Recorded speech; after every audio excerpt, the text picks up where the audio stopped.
I definitely have to. I appreciate both talents. Okay. But I definitely have to go with Kobe, with what he's accomplished. I mean, this guy has 5 championships. LeBron has 2. I think that's what separates them. And I think really the dedication to the game, and I think the longevity of Kobe Bryant. I mean, he's brought so much love to the game. And just really, I mean, since Michael Jordan has walked away, I mean, he's been the next thing closest to Michael that I think we'll ever see. That's fair. Now, remember, we're talking about when LeBron is done, so I don't know what else he's got left in him. What if Absolutely. he wins a couple of more championships? Would that change short. your... He would still be. I mean, just short. mathematically, he would still be short. Right. Okay, I'm going to tell you why this question is complex for me. Okay. LeBron James is a better basketball player than Kobe Bryant, to me. Just a better all-around basketball player. What? And I'm going to do an NFL analogy here for you. All right. I always call Peyton Manning the greatest regular season quarterback ever. Ever. Just on MVPs and productivity back to the Indy days. Almost won 2 MVPs his first 2 years in Denver. Should have, I thought. Won 1.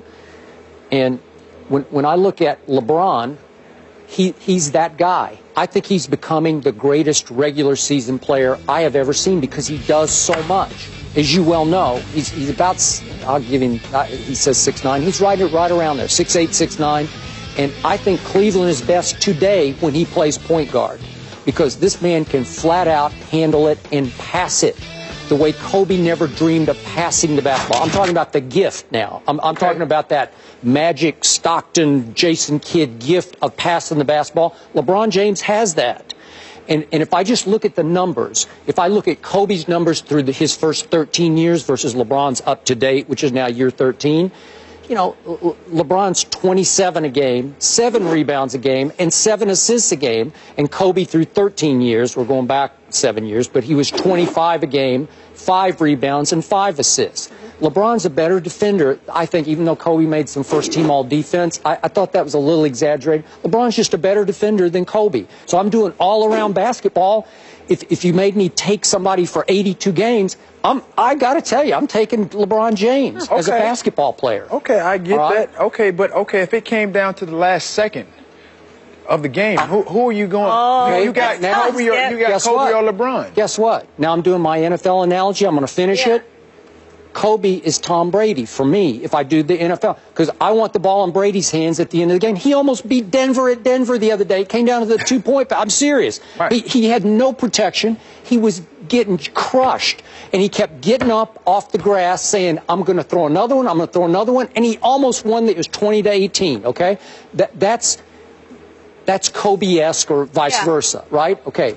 So my point is, no, if for the last shot, the last guy I want is LeBron James. I want Kobe. I want Kobe to have the ball in his hands. Right. Just like Brady. You're right. He's the closest thing to Michael, and Michael is, closed case, the best ever. Right, but you have a guy that is remarkably talented in LeBron James. This guy can play the 1 through the 5. What you described it, you know, for me with LeBron, he's a facilitator. With Kobe, he has that killer instinct. He's an assassin. Again, LeBron, it seems like, and I'm talking, you know, from gym talk and barbershop talk, even though I don't have any hair, but, you know, I listen to what guys say and how they assess the two of them. And what you just described is like LeBron, he's a facilitator. Sometimes I think he picks and chooses, you know, when he plays and not when he plays, but when he asserts himself.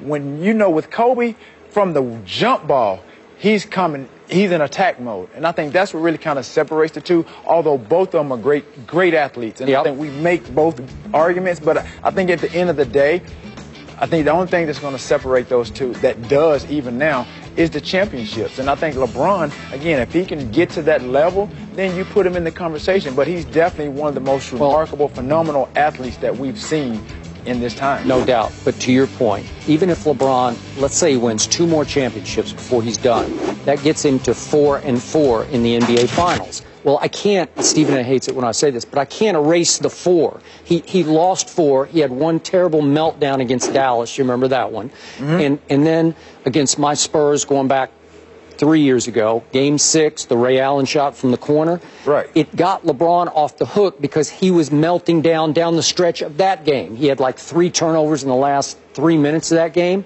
He would have been the GOAT of that game, and I don't mean the G-O-A-T. I'm talking about the literal GOAT of that game. And Ray Allen saved him and took it to overtime, and they won, and then LeBron was great in Game 7 at home. Okay, I got it, but he came real close to losing another finals to San Antonio. So I can't erase that. That's it's indelible. And to me, he could never catch Kobe at 5 finals victories to only 2 losses. Well, my thing is both of them are incredible athletes. I mean, I think we're speaking the same language. We just have a few, we can agree to disagree. But again. But I'm with you. It's Kobe in the end. But again, I don't want to disqualify LeBron here because if you made me take one of these 2 players for 82 games, I'm taking LeBron. If it's for the postseason, I'm taking Kobe. Really? Yeah. Like Peyton and Brady. Well, seriously. But you guys agree on the end of the game. Final shot. You both want Kobe. Oh, and in the playoffs, I want Kobe. I just do. Because he's going to win the game for me, and I'm not sure about LeBron. I think, for me, I think Kobe has an all-around game, you know, per se. He may not pass as much as LeBron, but that doesn't make him less of a player. You know what I mean? Yeah. When you can shoot at a high efficiency rate, especially as Kobe has throughout his career, maybe not this year or so, then you have to factor that in. So that's how I view it. But like I said, both of them are incredible athletes. But if I had to take one over the other, I mean, I'm going to go Kobe, then I'm going to go LeBron. I like what Chef Curry is doing now. You know, look at what he's doing. Like, again, he's making a case for himself somewhere down the road. We're going to be discussing him. But you can't deny what Kobe has done. And I think overall, what separates the two are the championship, because that's what it all boils down to at the end of the day. It's about the rings. That was a fun conversation. Twitter fam, we want you to weigh in. Go on Twitter, vote right now. Who will have the better career, Kobe or LeBron? Using the hashtag Mamba or King. We'll reveal those results later in the show. Terrell, thank you so much for being with us. This was really fun. Appreciate it. I love you do your homework, versatile, talk about anything. It's good. It's just another day in the office for you, right? That's it. All right, thank you. Coming up, the Cam fallout continues after a Super Bowl loss. We'll get Herman.